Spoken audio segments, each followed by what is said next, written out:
This whole setup's gonna have 50-50 crowd reactions, I reckon. Now it's ruined.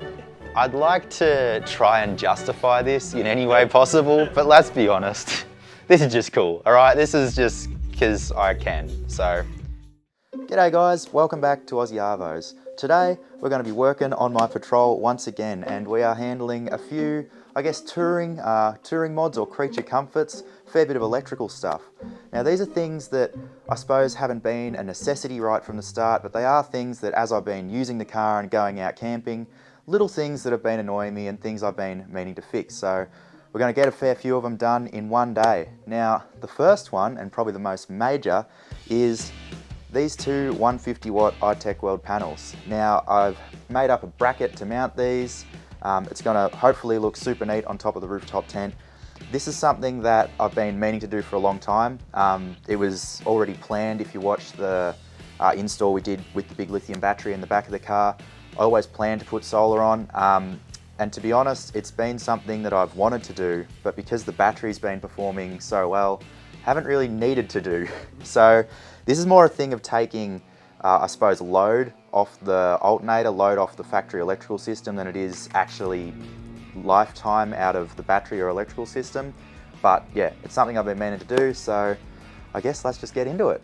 So how are we going to mount these new panels to the car? Well, the panels are both going on top of the rooftop tent. Now it's got these convenient lock-in rails in the side which fit with the supplied roof racks that fit on top. Now I've had these roof racks on the car already since we put the tent on, and I've had the max tracks sitting up there. So I've taken them off just to re-drill them to suit a bracket that I've made which will mount the panels, and then the whole assembly will just slot straight on top of the rooftop and bolt straight on. Now I've gone fixed panels as opposed to, I guess, what you call a flexible panel. Couple of reasons for that. In my personal opinion, I think that a fixed panel is probably more sturdy in the way of getting hit by, you know, twigs and branches and that sort of thing. So it probably lasts a bit longer in that way. Also, as far as efficiency, a flexible panel, and you'll probably see a fair few of them, that they stick flush to your rooftop or your bonnet or your roof or wherever you want to stick them. They don't have the capacity to breathe or ventilate, I suppose. They don't have an air gap underneath them. So with a solar panel, they will derate or lose their current output or their power output as they get hotter. So obviously a solar panel has to be in the sun to work. It's going to get hot. So as they gather more heat, they start outputting less power. So the better you can ventilate a panel, the higher or more consistent its power output will be when it's in the full sun, which obviously with a solar panel is an important factor. So onto the panels and the bracket I've made to mount them. Now, as I mentioned earlier, these are iTech World's 150 watt panels, and as you can see, we've got two of them. So we're going to have a peak output of 300 watts. Now, you might think that's a little bit of overkill for this car or for this style setup. In my opinion, I mean, the more the better, really. Obviously, the real restrictions you have are weight and physical roof space, like where you can fit panels. The weight on these, they're still fairly light. This bracket, although it might look fairly chunky, is actually fairly light as well. So the whole setup's not adding a huge amount of weight to the rooftop tent. And also, when it's easy to say I've got 300 watts of peak output, that doesn't mean when it's overcast you're going to have 300 watts. So if you're camping and it's cloudy or, you know, drizzly, which, I mean, we live in Victoria, you're still going to get a higher output with more capacity. So the higher your peak, obviously the higher your output will be even when it's overcast. Now obviously the DC-DC we installed when we did the original setup is a 40 amp DC-DC. So at 12 volts, these two panels at peak will be outputting about 25 amps. So the DC-DC is going to have no trouble handling it. Also, as if you saw that setup, it's a fairly, well, what I would consider a fairly decent setup for, especially for a car. I've got a 2000 watt inverter in there, so I have the ability to draw a fair amount of charge out of that battery in a fairly short period of time. So it'll be handy to have something to just recharge that while we're camping. For me, it's also a thing of, I suppose, taking some of the load, some of the weight off the factory electronics. So while I have got an upgraded alternator in this car, discharging that battery to 50% and then drawing 40 amps off it constantly while you're driving, say you're driving home, is a fair load off an alternator. And it's something to consider is how much drag that actually has on your engine and your factory electrical system in your car. It's a constant load on your alternator and therefore on your driveline. So if you can take some of that load off with what's essentially free electricity from the sun, why wouldn't you? So we're going to start by running this wiring off the panels down to where it'll meet on the roof rack. Then we're going to modify the roof rails to suit this bracket I've made. We'll mount the panels on the rooftop tent. Then I'm going to show you how we're going to run the wiring from the engine bay up to the rooftop tent. Now, it's something a little different, but I think you'll enjoy how I'm going to do it. So for starters, we're going to extend these cables from the panels down to the roof rack. Now, at the roof rack, I'm going to be using an 8-pin Deutsch connector, and that's so that if I want to take the roof rack off the car, it's simple, one connector to take off, and the whole thing can be removed. I don't have to muck around trying to cut cables and cable ties and, you know, get 20 different connectors undone. One plug, lift the roof rack off. Now, what we're doing here is I've bought a couple of the standard solar connectors. They are actually called an MC4 connector, and you'll see them on solar panels. Now, we were just talking before about why they use these on solar panels, and I don't know the actual reasoning. As far as I can tell, it'd be they have a reasonable current rating, they're weatherproof, and they're not really common on anything except solar panels. So you can imagine if they put an Anderson plug, for example, on an unregulated panel, which is what these are, till they get to the DC-DC, they'll spike anywhere up to 18 volts in full sun. So if they just put an Anderson plug on it, which, I mean, some panels will do, you can just plug them straight into your battery or your battery box or your fridge or whatever, and yeah, I wouldn't like to see the results. Could be interesting, you know. Some things would like 18 volts and a lot of other things probably wouldn't.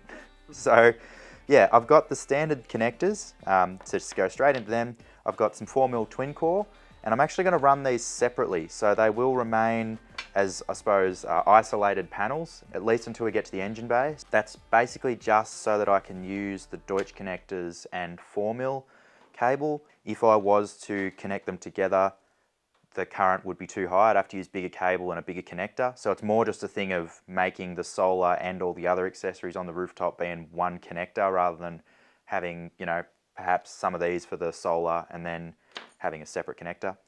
So more convenience and obviously keeping everything tidy. And the other thing with the panels that's worth mentioning is how I'm going to actually wire these. So these are going to be what you'd call parallel in the circuit. So the panels will run, I suppose you consider it beside each other. So a positive from each panel and a negative from each panel to the DC-DC, as opposed to having, you can run these in a daisy chain or series configuration, which would mean you'd run, say, a negative from the car through one panel, the positive from that panel to the negative of the next panel, and then the positive from that panel back. Now, when you do it that way, you have to multiply your voltage. So say you've got a 20 volt panel and you daisy chain them together, you know, 20, 40, 60, 80, how many panels you add, the voltage goes up. So we're keeping this system 18 volt, and that's because the DC-DC's rated to, I think, around 22 volts. So it can't handle having multiple panels daisy chained. Also, unless you're going to go putting a huge system on, say you've got a caravan where you want to put, you know, 10 panels or something, or a truck, for example, I'd try and keep things at a relatively low voltage for safety reasons and, you know, convenience. If it shorts out for whatever reason, it's not going to fry anything else. It's less of a danger. Like if you have these in the full sun, they're outputting 18 volts. Now, if you touch 18 volts DC, it's going to tingle a little bit. You'll notice it. But if you touch 100 volts DC, yeah, don't do it. So yeah, safety, convenience, we're keeping it all 18 volts. And yeah, we'll start by running this 4mm down to the roof rack. Now, I'll be honest, I've actually never dealt with these connectors before, so we're going to be learning, as you're watching, how to terminate an MC4 connector. So far, I think they're a really nice connector, but we'll report back. Little voice is telling me to solder these, but I know the internet will get upset at me if I do it. Apparently, if I solder stuff together on my car, it'll fall apart, but it's alright for NASA.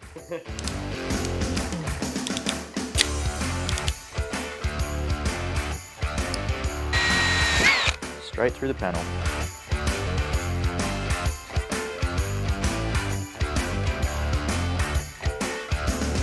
So I've taken one of the OCAM roof rails and I've just cut it down. Now they come with a bit of overhang from the brackets, so which would be handy if you were going to use it for, you know, actually tying things down to as a roof rack. You can just loop a strap underneath it or whatever. For what we're going to do, it's more just a thing of having it look neat. So I've cut these down to length, and these will just go straight under here. Now obviously these are upside down still. They'll sit on the rail there. The panels sit actually lower than the roof rail, so if I do want to still put something across the top of the rooftop, I can. So yeah, we're just going to drill these to suit and then mount the brackets on and put it on the roof.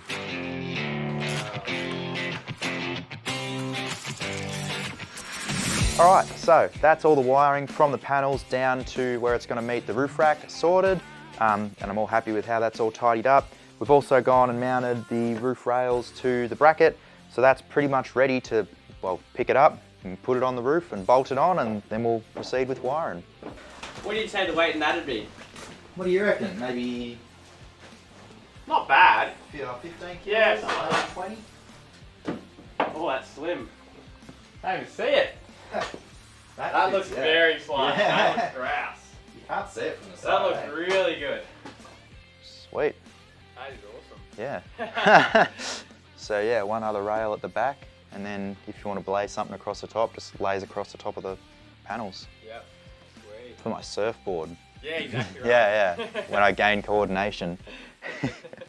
All right, so as far as wire into this thing, now I've got a positive from each of the solar panels and a negative from each of the solar panels. Now what we're doing is a bit tricky with the wiring, but I'm going to have 7 core running up to the roof, and then I'm going to have an 8-pin Deutsch connector just because they come in 6s or 8s, so I'll have a spare pin. So what I've got is both the negatives joined together. They're going to go just on one of the bolts, so I'm essentially using one of the roof rack bolts as a lug or a terminal. Now that's going to be basically my earth point, so they're going to run an earth to the panels from there. Then it's also going to loop back to 2 of the pins in the Deutsch connector from there. Now this will run down to under the bonnet, and I'm also going to earth my RGB lights that are on the car, my accessory power into the rooftop, which I'm going to wire, and I've also put a reverse light on the back of the rooftop. So it's going to earth all of that through these 2 cores, which will run down under the bonnet, so it's not actually earthing through the body, it'll earth under the engine bay to a proper earth point there. So the whole reason for doing this is literally just because I've only got 7 cores running up. So instead of running extra earths down for everything, we'll link them all together. As long as you make sure the earth is big enough for all of those loads, then you can use a common earth. So yeah, that's my earth point. We'll save on cores running up to the roof, and yeah, should be sweet. So Deutsch connectors have pin numbers on the back of them, Right. if you ever looked. Yeah. So what I'm doing is writing down the pin numbers on a sheet of paper, just so I know what is connected to what. So when I go to do the other end, it's easy to do. So it's not like everything else that I've wired in the car and gone, oh, I'll remember that, and then don't. So 1 and 8 will be solar negatives. All right, so I'm pretty happy with how that's set up on the roof rack now. Obviously I'll tie everything up once I've got the other end of the connector plugged in. But now I'm going to go ahead and run the cable up to the roof rack from under the engine bay. Now, how we're doing that, this is 7-core 4mm trailer wire, or light wiring, most commonly, yeah, used in trailers. You can pretty much buy this anywhere. I chose to use this because A, it's common, B, I needed at least 6 or 7 cores. 4mm gives me enough to cover the output of the solar panels, being that they're going to be the highest current thing on the roof. Also, I just wanted one round solid cable rather than, 10 different strands floating about. The reason for that is how we're going to get it up to the roof rack. So it's a little bit tricky, and some people will probably say, oh, you can't do that, but watch me. So we're going to run in through the inner guard from the engine bay, inside the inner guard, drill a hole into the backside of the snorkel where it runs through the guard. We're going to put a cable gland in there, which will be sealed in, so even if it's submerged, it won't get any water in through there. It'll run up the inside of the snorkel, and then we're going to run it out the back of the ram head. Sort of the only spot you'll see it is it'll drop down and run up here along the edge of the windscreen, along the gutter, which I'll have to work out some way of holding it down into the gutter, and then it'll duck up through the back of this bracket and up to there. So the only spot you'll see it will be along the top here, and then from there it'll follow the snorkel down. Now there's a million different ways you could do this. There was no chance I was drilling another hole in the car. So we're going to utilise the one I've already got, and yeah, hopefully it'll keep everything neat. All right, ram head off. Now, the problem with this, Patrick, is once I drill it, and I run the cable through, I won't be able to turn the ram head around backwards. Oh no! So if it rains, I don't know what I'll do. Do I want boost or vacuum? Ruined. It's no longer submersible past this point now. Before anyone says it, if there is water up to the height of that drill hole, you have considerable other problems. Alright, that's the easy part done. Now the tricky bit. I have prepared a plan for this. I have a tap the same as the gland that I'm going to put into the back of the snorkel. Yep. So I'm going to tap a thread into the plastic, cover it in sealer, and hope for the best. So where are we going in? We're going into, I've basically got a silicone joiner. We're going to go just past the silicone joiner into the plastic of the snorkel. Yep. And it's going to have to sort of run in, do a loop, run back, up, do a loop, and then run, yeah. Yeah. Bit more wiggle room in there. Now it's ruined. Now it's ruined. People are going to love that.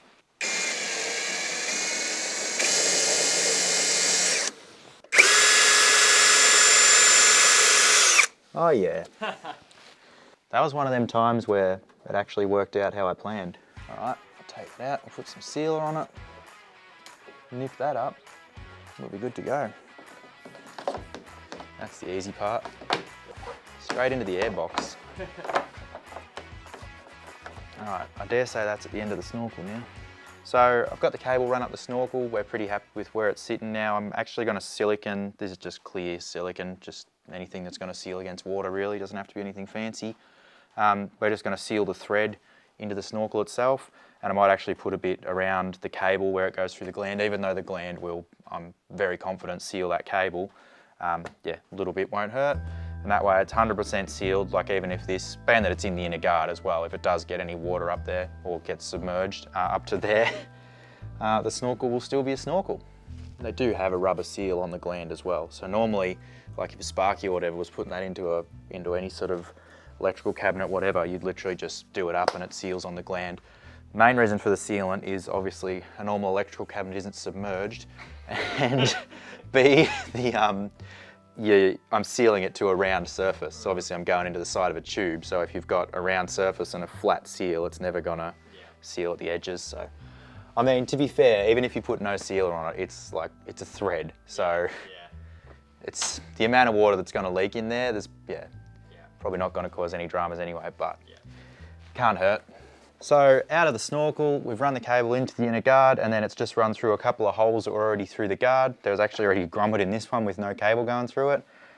So yeah, run straight out of there, and then conveniently, here's a cable I prepared earlier that runs to the back of the car from here. So some of the cores in this being both the solar positives and the switch for the RGB lights and the accessory power to the rooftop tent will feed through that to the rear battery, or the secondary battery. A couple of the other things will feed from in the cabin, which is another loom that runs just here. And I've already got a couple of spare wires coming out of that. Yeah, that'll run through from the cabin to feed the rear light, and the solar negatives, we're just going to earth to a body negative just here. Now, I'm happy to do that because the secondary battery has a very oversized earth strap that runs directly from the shunt that's on the negative to the body of the car. So the body of the car already has a solid earth. So if you are going to do something like that, just make sure and remember that your negative has to carry just as much current as your positive. So don't just upgrade all the positives and expect the negative to just do what it was doing before. So yeah. That's already been upgraded, so I'm happy to ground it at this end. That again just saves excess cabling and using extra cores in this cable. That'll give me a bit of room for future improvements. Something that I've learned, and something that you should probably think about if you are considering something like this, try and future-proof while you're running cables. Now, as I said, I've got a 7 core here, so that's the same size cable we just ran down the snorkel. I'm going to use 4 cores, so that gives me the extras just for future use, which you think, oh, I won't need to add anything extra, but trust me, something will come up. So it's very handy to have extra cores there when you need them. This whole setup's going to have 50-50 crowd reactions, I reckon. Well, some people are going to be like, oh, why didn't I think of that? And other people are going to be like, oh, he's running wiring up his snorkel. Fact of the matter is, you've got to get it to the roof somehow. The thing is, most people run them up stainless snorkels. This is the first ram head plastic one I've seen it done. Plastic, mate. Ram heads are back. Yeah. Imagine having your intake facing backwards. Wow. Yeah, now I've just angered half the people watching. Funny, once you start using Deutsch connectors, you use them for everything. Yeah, like I did that whole trailer, I soldered like one joint, everything else like Deutsch connector, because it's just like, oh, they're waterproof, they're easy. Yeah. And you know what I love about them? Like some connectors, you have to take the terminal out the front of the connector. These, because they come out the back of the connector, if you say you want to drag this out through here again, you literally just pull the safety clip out, pull the terminals out, drag it backwards. And they're like bugger all thicker than the wire, so that's true. you can pretty much always just drag them through. Yeah. And then you just put the little connector in the top to lock it in, little pin. That stops anything being able to come out without taking this back out again. Just like that. It should be sweet to plug in. And that is weatherproof. Obviously I've got to tie everything up still. Probably connect it at the bottom, test everything works before I go tying everything up, just in case I have to, you know, change pins and that. But yeah, we should be sweet. And that way, yeah, if you went to take that roof rack off, it's literally undo that one connector, lift the roof rack off, not, you know, multiple things. And yeah, so everything's sort of isolated to the roof rack or the car, one connector in the middle, sweet. So that's the bulk of the wiring for the solar and the accessories sorted. But before we take it outside and test that the solar and all the lights work, we've got one more thing that I want to wire up and install on the rooftop. This is RGB strip lighting, but not in the standard sense that you would see RGB strip lighting. It's actually RGBW, so it's got RGB and a white LED, and you can get close to a white out of mixing equal amounts of red, green and blue, but not a very bright white light, whereas with this you can get very clear, very bright white lighting. It's also what you call addressable RGB, and that's what really makes it interesting. This is set up by a mate of mine, Benny, and it's quite involved. He's explained to me a fair bit of it, and I understand the basics of how it works, but he's programmed the whole thing and basically set it up for me. Now, this has a little microcontroller every 3 LEDs. So basically, if you look at this as a circuit, the whole way down you've got a positive strip, a negative strip, and a signal strip. So from this controller, you're outputting positive, negative, and signal. Now you can remote control this. You can also access it via your phone. So you don't have to install an app or anything. Your phone picks it up as a network and it automatically jumps to, I suppose, what you consider its browser. It does look like an app, but you don't have to actually install anything on your phone. Now, this basically gives you a hell of a lot of options for how you set this up. You can have it just do solid white, you know, solid red, solid green, all the standard sort of stuff. But then you can get really involved with it. This particular controller has a microphone pickup. So we can make it dance to music. We can then program how you want it to dance to music. So you can manually program it yourself, or there is this huge amount of presets in there that have all been built by people. It's open source software, so people can set up a preset and then just upload it and it's there. But there's so many, I honestly can't see the need to ever make one yourself. But yeah, basically there's a heap of different programs in it. It's pretty cool. I'll stop talking, I'll just turn it on. You guys can see for yourself. So, as you can see there, it's not a standard RGB. So if I stop talking, that runs out. And when I start again, it keeps running. Now you can program this to change how many lights it does in each sort of segment. You can change, so once you have a program in, you can then change the color scheme for that program. So say I wanted it to do this same function, but only red and blue. I can just go into my phone and get it to do that. Or, you know, if you want to make it look like a 90s equalizer and go like, oh, make it go like purple and blue, like jump up and down with the music, it'll do that. So there's all sorts of stuff, but I can just literally jump through these by pushing the button. There's a heap that he's been kind enough to pre-program in there for me. So that makes it super easy. So as you can see, if I shut up again for a minute, it's silent, and if I start talking, it'll pick up again. There's heaps of different functions in here. You've got chasers, you've got things that jump from random segments. It's pretty cool. Now this, I'd like to try and justify this in any way possible, but let's be honest, this is just cool, all right? This is just because I can. So there's no justification, it's just fun. So we're gonna put this on the car when we've got the tunes cranking, kick this thing in, and we'll have basically disco lights.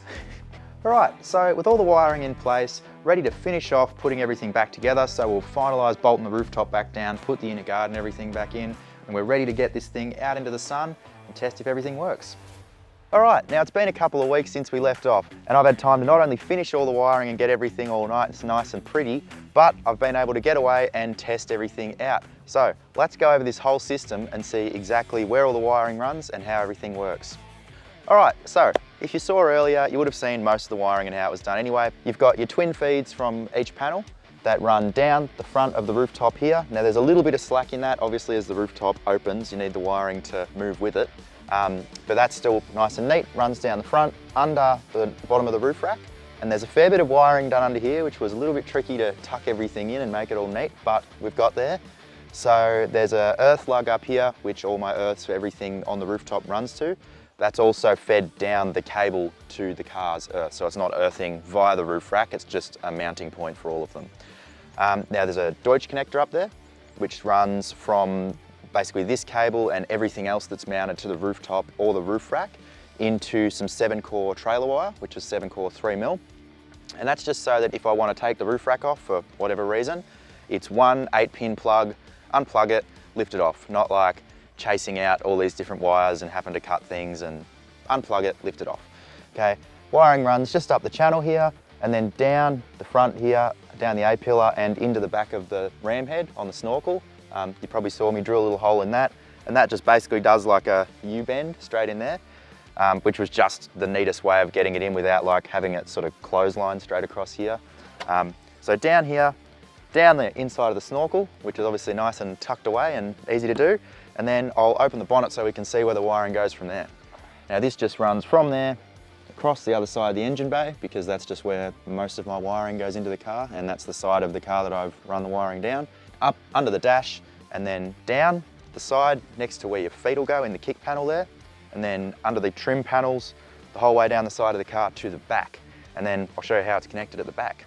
So if you saw the earlier episode, you would have seen how I've set all this up.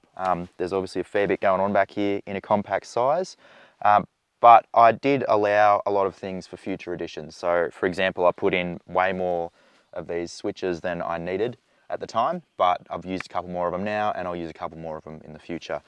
So the wiring basically just runs up from under the trim panel. You can't really see it under the seat here, but up the side where all my other wiring that comes to this box runs.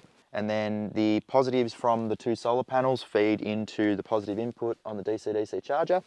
And the rest of the loom runs across to all the switches here. You see this multicolored twisted strands running across here.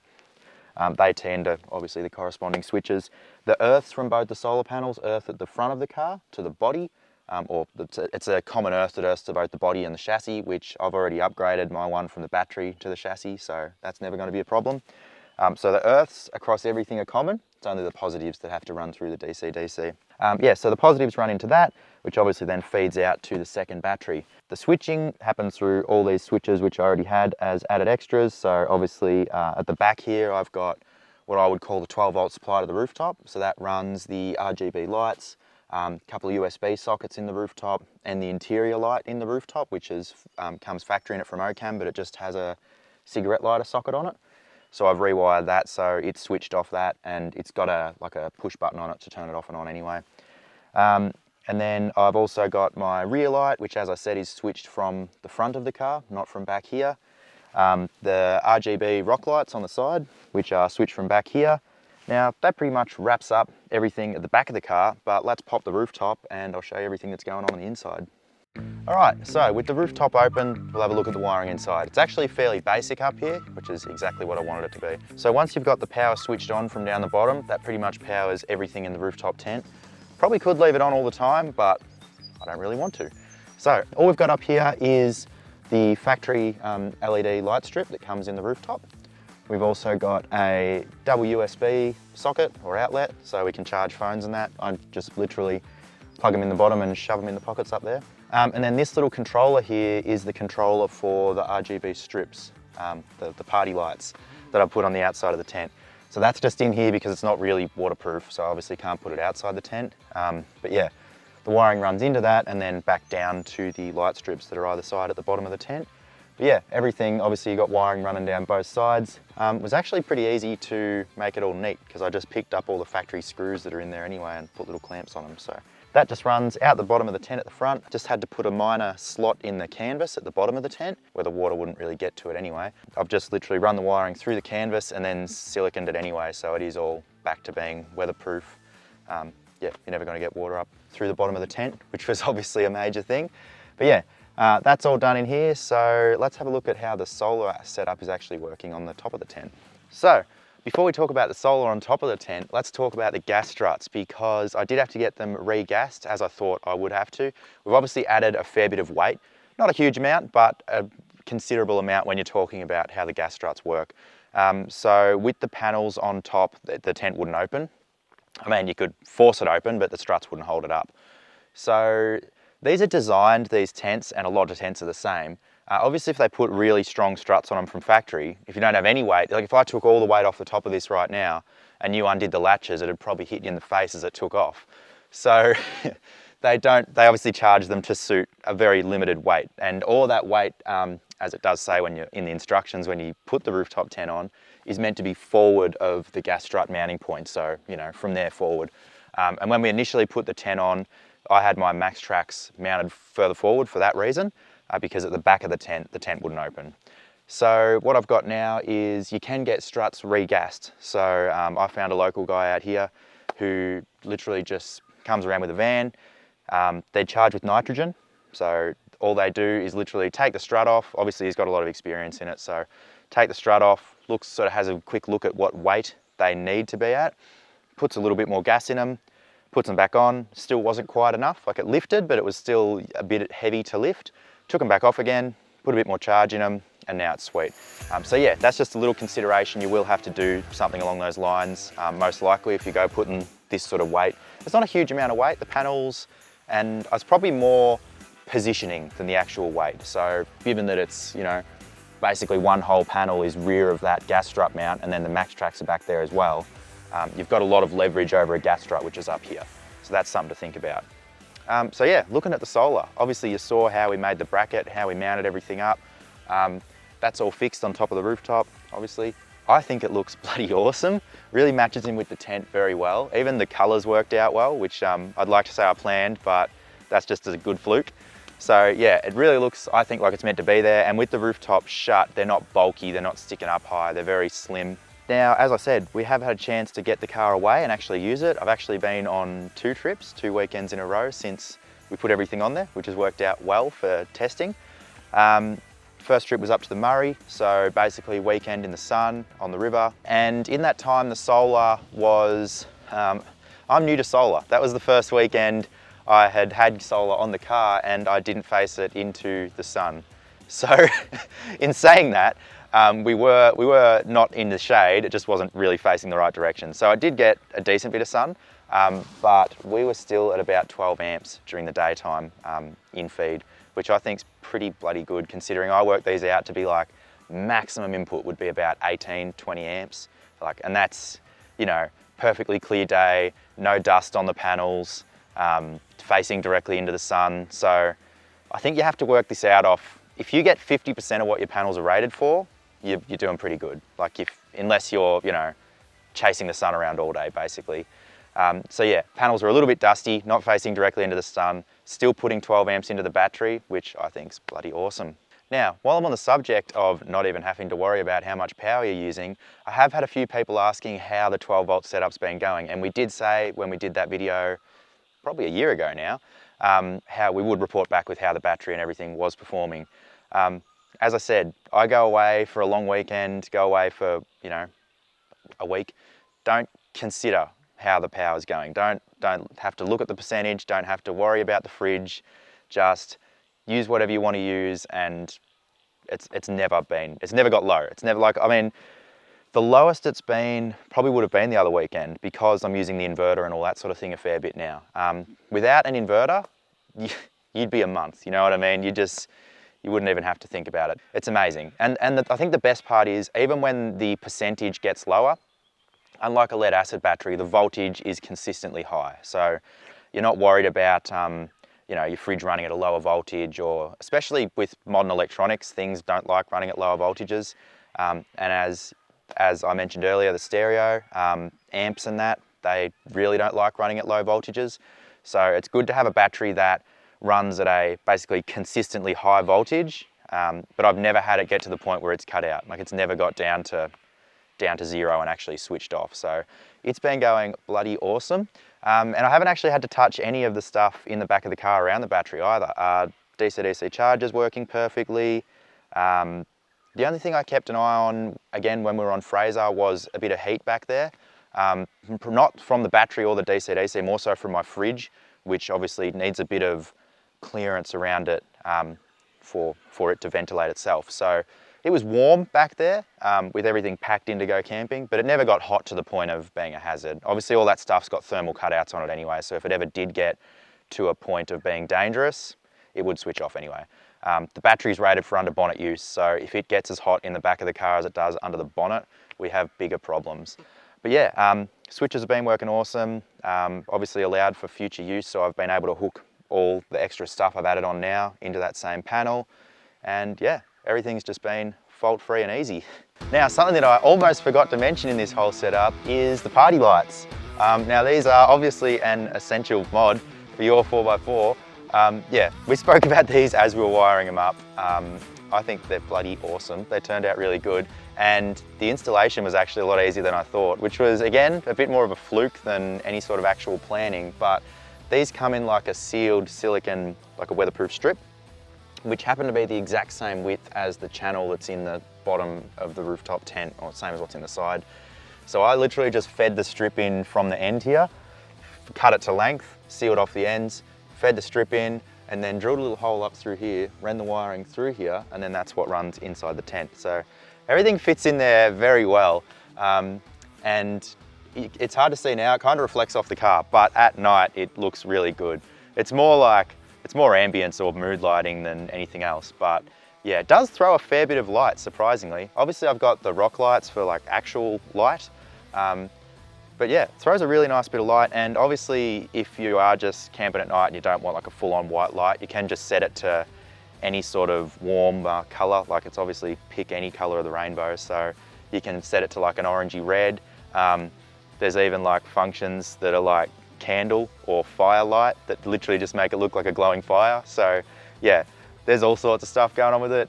It's a lot of fun, and there's about 300 presets, and I haven't even had a chance to go through them all yet, but yeah, essential mod. So with the solar setup and all the 12-volt stuff into the rooftop tent all finally sorted, it really has brought together my whole camping setup. Now I can go away, I don't have to think about the battery percentage, I don't have to think about whether the fridge is going to stop working. I know that as long as the sun's shining, the solar is putting charge into the battery battery's big enough to keep up with everything anyway. You know, I can jump in the rooftop tent, flick the light on, everything's just there. So it's just a whole lot less you have to think about, which means a whole lot more time having fun while you're out camping. So I'm really stoked with how this has all come together, and I hope you guys learn something from this or get some ideas for your own car, and we'll see you guys in the next episode.